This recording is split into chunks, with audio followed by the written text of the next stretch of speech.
present Kenneth Williams, Derek Nimmo, Clement Freud, and Geraldine Jones in Just a Minute. And as the minute waltz fades away, here to tell you about it is our chairman, Nicholas Parsons. Thank you. Thank you very much, and welcome once again to Just a Minute. And once again, it's my pleasure to welcome the four most exotic players of the game. And I'm going to ask them to speak, if they can, for just a minute on some unlikely subject, without hesitation, without repetition, and without deviating from the subject. If one of the others thinks they're guilty of doing this, they may challenge, and if I uphold their challenge or otherwise, they will gain points or otherwise, and that's the way we play, that's the way we score. Kenneth Williams, will you begin? The subject is Hercules. Will you talk on that for 60 seconds, starting now? Well, he was one of the most heroic of the Greek personalities in mythology, of course. He was supposedly the son of that old man up there who ruled from Olympus and Alcmenes, and he did incur the wrath, oh yes, of Hera, who sent them serpents to devour him, and he strangled her with his bare hands. And of course, ever since then, he's come to symbolize man's naked strength against adversity. I suppose you'd say his Christian counterpart was Samson, and I suppose his ultimate vulgarization is the Edgar Barrows Rice thing called Tarzan. I have been compared, I've been called Herculean myself, because on this show I have wrestled with the most appalling adversities and yet come out on top, my face smiling, my strength unimpaired. Is this not the most incredible achievement for anyone? I defy it.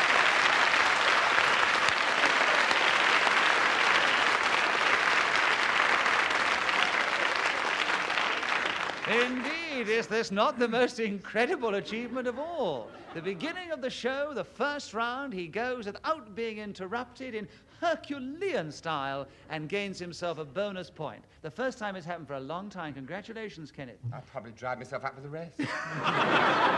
Well, you have now a commanding lead over everybody else who have yet to speak. Geraldine Jones, will you start the next round for us? The subject is adventure. Can you talk excitingly about that for 60 seconds, starting now?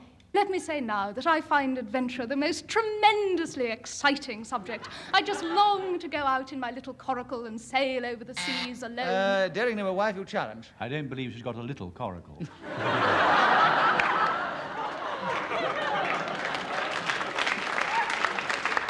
All right, we'll give you a bonus point for cleverness, but we leave the subject with Geraldine Jones and say that you have 44 seconds for adventure, Geraldine, starting now. I yearn to go up to the North Pole and spend days... Derek Nimmo, why have you How challenged? can she get the North Pole in a little coracle?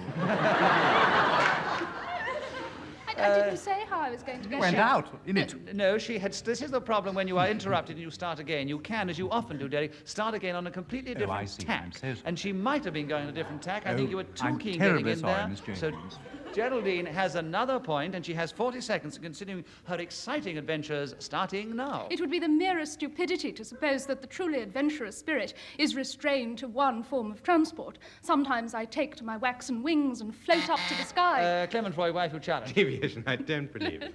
No, I'm afraid there, Geraldine, I do not Coracle, believe you I have will- waxen wings or any other kind of wings. Yes. So, You're right, and that has nothing to do with it. It's believable. Deviation simply means leaving the subject. It's not to do with reality. She's at liberty to say what she likes about waxen wings, isn't she? she's Deviation. allowed to say what she likes about waxen wings, but she was talking about her own waxen wings, and I do not believe that she's got them. Therefore, I award a point to Clement Freud and ask him to continue on the subject with 31 seconds for adventure, starting now. This was the name of a magazine when I was a small boy and had a stirring story about 4 transvestites who went to... Kenneth Williams, why have you challenged? Deviation. Transvestites, indeed. I haven't come 4 here to listen to a transvest- load of filth, you know. 4 transvestites sounds extraordinarily devious. Yes, it does. So you get a bonus point for cleverness, and Clement Freud continues with his adventure. 23 seconds left, Clement, starting now. One day I went out into the park late at night, and behind a bush there was a man with a gun and a sword. And as he saw me arriving, he pulled his weapon from his pocket. Derek Nimmo, you have challenged. Deviation. He hasn't become devious yet. You're you're obviously dying to hear the rest of it. He's throbbing with it, isn't he? You're making it much, much worse, you know, Kenneth. Well tried, Derek, but you got in a bit too soon. He hadn't got there yet, and so Clement gets another point because of that, and there are 6 seconds left for adventure. Clement starting now. Pressed it into my abdomen and said, halt! Derek Nimmo, why have you chat? Then nasty thing to push a sword in the sun this time. It's very deep. I know, but he still hadn't deviated from his adventure, which he I was see. describing. Oh, So, well, no, that's quite therefore, he true. gets another point, and 4.5 seconds left for the adventure. Clement starting now. It is I, a friend, I cried, and the man whipped his revolver to the other side of...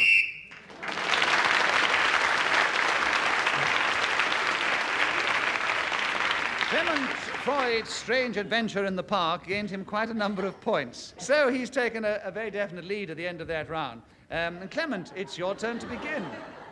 The subject is the Arabian Nights. Can you talk about that for 60 seconds, starting now? These are now called the warriors of Jerusalem, but in the old days, many of the dignitaries who lived around what is now called Iran and was then called Arabia.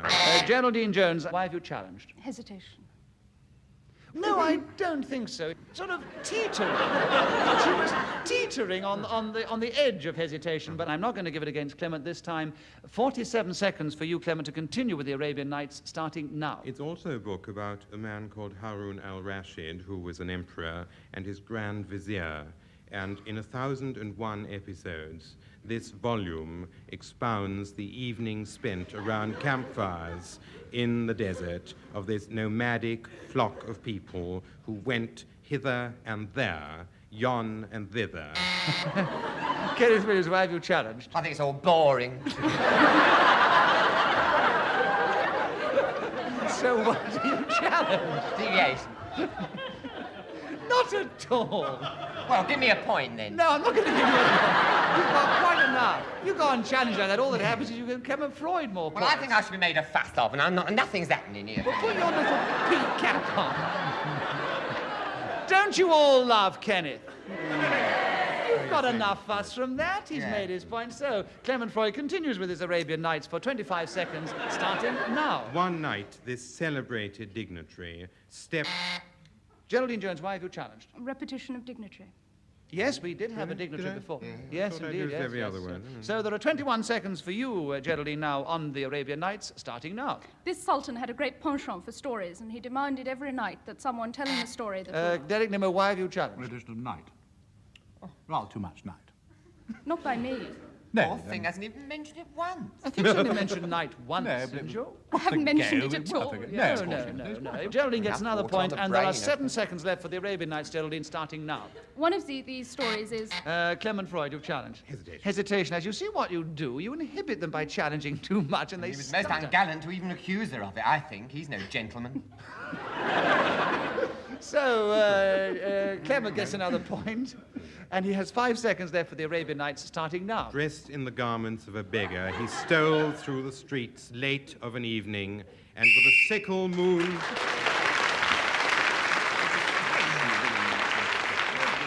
So as Clement Freud managed to get in then just before the whistle went, he was speaking as it went, and he gains another point. In fact, he gets 2 points and all at then, and so he has a very commanding lead at the end of that particular round.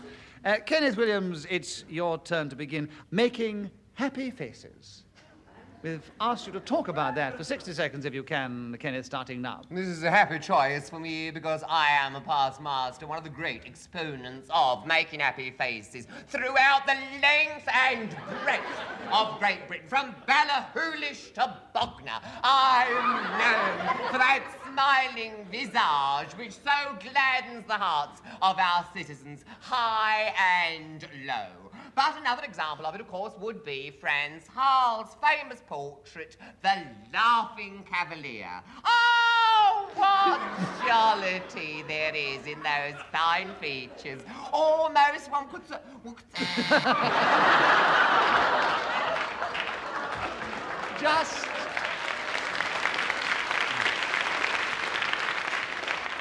Just almost, but not quite. Geraldine Jones challenged you, Geraldine. reluctantly hesitation. Not reluctantly, it was a very definite Well, hesitation. I've had such So, Geraldine, you get a point, and you have moral 23 support. seconds left for making happy faces, starting now. It's absolutely impossible to make a happy face because this implies some degree of compulsion. And of course, if you're not really deeply contented, it's impossible to... It's Derek Nimmo, why do you Well, challenge? impossible. Repetition of impossible. Yes, it was, indeed it was. I would have also had deviation because you can make a happy face. I think Kenneth had actually established it beyond any doubt. So, Derek, you gain a point and you take over the subject with 12 seconds left, starting now. In my own tiny way, when I go onto the stage of the theatre at night, I try to make the faces beneath me rather happier than when they enter the auditorium. I do this by a number of means. I wave my hand in the air, I lift my bowler hat, I show my...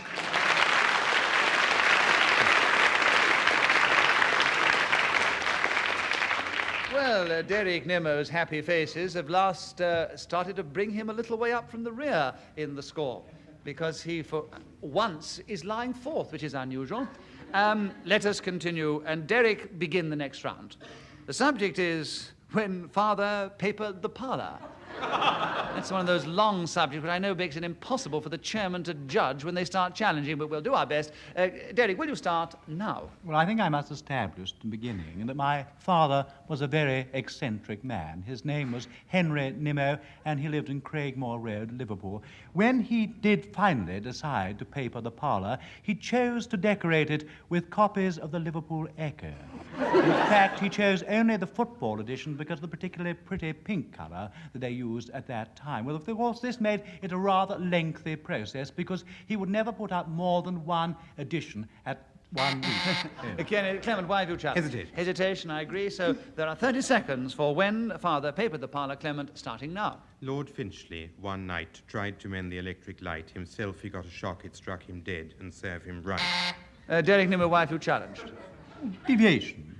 Why? Well, he's not talking about father papering the parlour. He's talking about Lord Finchley or something, I don't know. What on earth has it got to do with father papering the parlour, Clement?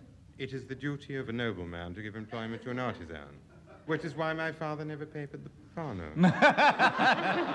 I think you got to your point far too late, so I give a point to Derek Nimmo with when father papered the parlour, 15 seconds, starting now. Finally, he got round to the ceiling. This was in 1948. And during the end of the war, there'd come... Geraldine, why have you challenged? 48 was 3 years after After the war, yes, I quite agree. That was definite deviation. So, Geraldine, you get a point, and there are 8 seconds for when father papered the parlour, starting now. There was only one occasion on which my father papered the parlour, and it is so seared upon all our memories that he will never do it again. He began by very laboriously...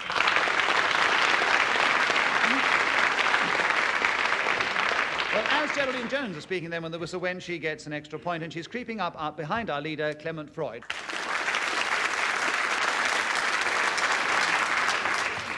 Geraldine, will you begin the next round? The subject is panic. 60 seconds, starting now.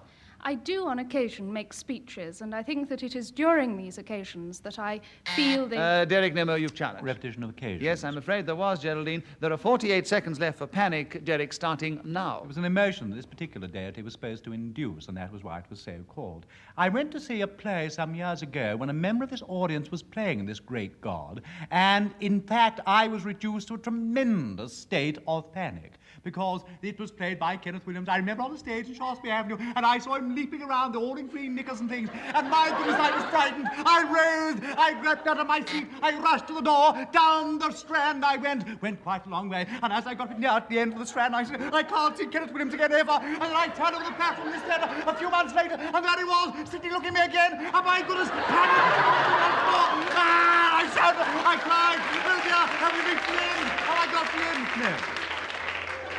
I'm sorry. I let you go on because we loved it. I'm sorry to have Well, I'm so exhausted you, sorry. I Clement. beg your pardon. And I know the audience loved it, but a long time ago, Clement Freud challenged, and I think I know why, Clement. Repetition of strength. Yes, there was far too much Strand in it. You did repeat the Strand. Well, we wouldn't... Rushed up and down the... exhaust myself like Loved it, you see. It is a game, after all. But you did repeat the Strand, so Clement takes over the subject with 13 seconds left, starting now. It has been established that panic is something that I am particularly prone to.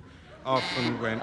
Geraldine Jones, why do you It challenge? has never been established that it is something Clement Freud is prone to. Absolutely. Yes, he may feel it, but it's never been established. So I agree with you, Geraldine, and you take the subject, take the point and the subject of panic with 7 seconds left, starting now. My worst moments of panic are endured when I find myself in the middle of a sentence and I have no idea how it's going to end. I look at the faces... Derek Nimmo, why do you challenge? Deviation. I don't believe that ever happens. Well, this time one could believe it happened. It's not been established. So there are 1 second left for you on panic, Geraldine, starting now. You look at all the faces...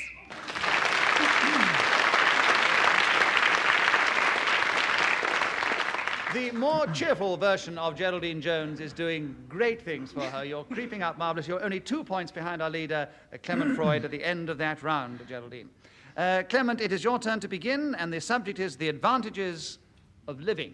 Will you go on about it for 60 seconds, starting now? The advantages of living can only be assessed in respect of the advantages... Kenneth Williams, why do you Hesitation. Right. quite agree, Kenneth? So there are 54 seconds left for the advantages of living, Kenneth, starting now. Well, obviously, they can only be compared with the other, which is, I suppose, the advantages of being dead. And since no one returns to tell us about such a thing, the advantages of living are manifold. We exhale and we inhale, systole and Derek Nimmo has challenged again. Why? Repetition of hail. But you see, Oh, here's- shame on you lot for clapping. Yes. Shame on you lot for clapping, because the word he used were inhale and exhale, which are 2 separate words. Thank you very much. Thank you, Nick. Lovely fella.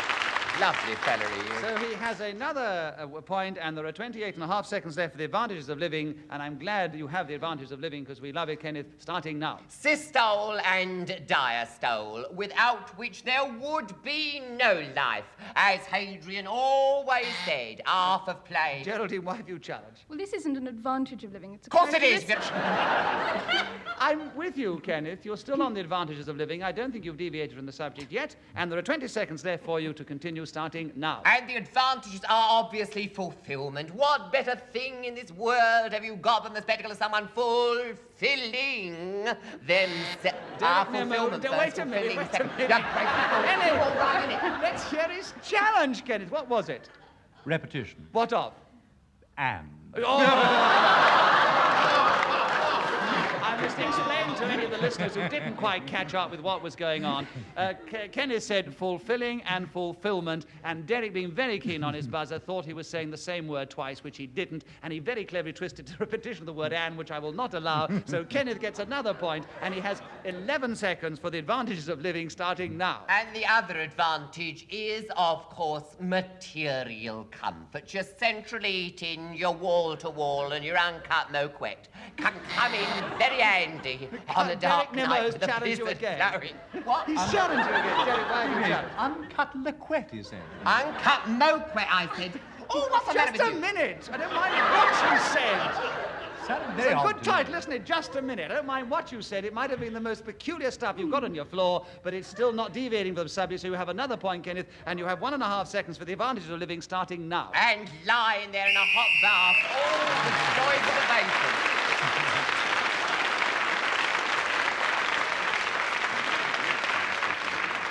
Well, all I can say is that I am glad that Kenneth Williams has the advantages of living and the advantages of abundant life throbbing through his veins to give us such guts and stamina to stand up to all those challenges and come from a mere 6 points up to 12 points at the end of that Oh, does round. that mean I'm in the lead? No, you're still in 3rd place. Honestly, you do that. You egg me on and make me think I'm getting there. I know, but we loved it when you were egged on with the advantages of living. You are getting very close. Oh, who You're am I only, up against, you're only 3 really? points behind our leader, Clement Freud. Only 1 point behind Derek Nimmo. And the next subject is puns, and it's your turn to begin. Kenneth Williams, subject puns, 60 seconds, starting now. One of the best examples of these that I ever read was Charles Lamb's, when he said that an undergraduate accosted a gamekeeper in Oxford High and said, "Is that your own hair?" And the man said, "No, it's a wig." And I thought that was very funny, but I was told an even better one about the editor of Time and Life magazine in... Derek Nimmo, why have you challenged? Well, it wasn't a pun. I don't think it was a pun. Of course it was. The man was carrying a hare in his hand. He said, is that your own hair or is it a wig? Oh, you never stabbed.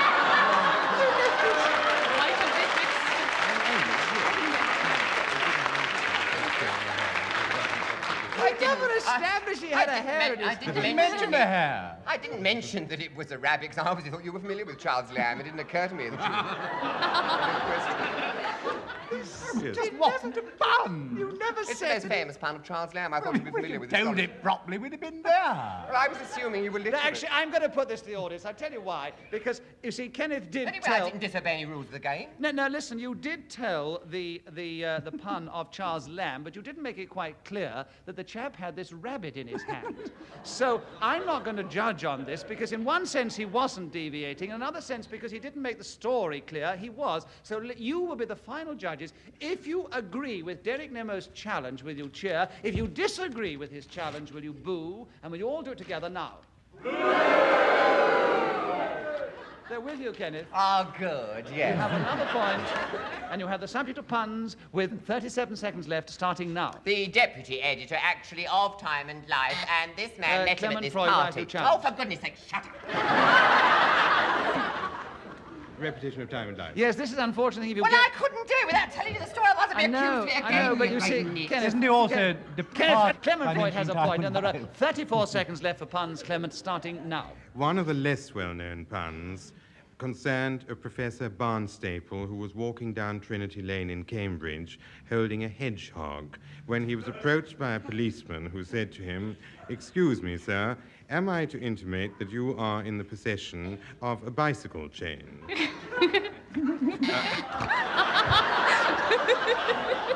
Derek Nimmo, you've challenged. Well, hesitation, actually. I should have said Yes, it. hesitation. Oh, he was barnstorming, honestly. Or hedgehogging his way through. Derek Nimmo, you gain a point, and you have 12 seconds left for puns, starting now. There was a certain lady in Whitechapel High Street who was walking along with a nanny goat. She was approached by a third policeman in the Metropolitan Police Force, and he came over to the lady who had the aforementioned beast. Geraldine Jones, you've challenged. Why? Repetition of lady. Yes, that's right. So he did have more than one lady. So, Geraldine, there's literally half a second for puns, starting now. It's terribly difficult.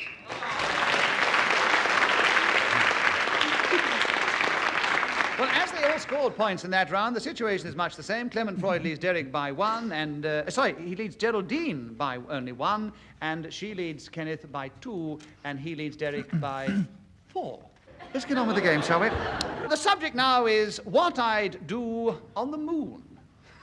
I say, it's a lovely thought. Derek, it's with you. 60 seconds starting now. Well, I suppose I should get up in the morning in my little suit and I'd wander around and look at the earth and say how awfully pretty everything looks. I'd probably buy myself a telescope from a little shop around the corner and I'd have a look down and see if I could see if Parsons was still playing that silly game somewhere on the BBC. And then I suppose for my summer holidays I'd go to the Sea of Tranquility. There I'd look at all those little pebbles and think how beautiful it all is. And then I'd sing nursery rhymes. Goodness, yes I would. I just suddenly thought that. What a good idea. I'd say, Mary, quite contrary, how does your garden grow with silver bells and little shells and pretty maids all in a row? Geraldine has challenged you, I'm afraid, Derek. Why, Geraldine? Deviation. He said he was going to sing nursery rhymes and he just recited it. Well, I still... Oh, dear, how terribly difficult, because that might be Derek's way of singing, for all I know. So I think that, strictly speaking, he wasn't altogether deviating from the subject of what I do on the moon, and there are 25 seconds to continue, Derek, starting now. And then I'd start digging, and down I would go into the bowels of the moon. And when I actually approached them, I would look very carefully to the left and to the right before crossing over the aforesaid thing. And then I'd come up the other side, open my napkin.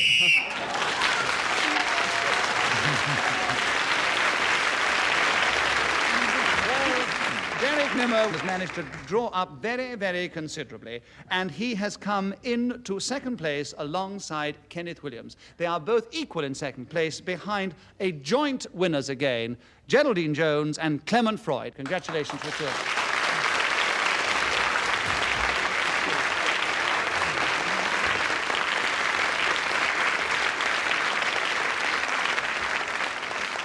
I do hope that you've enjoyed this particular edition of Just a Minute. From all of us here, goodbye.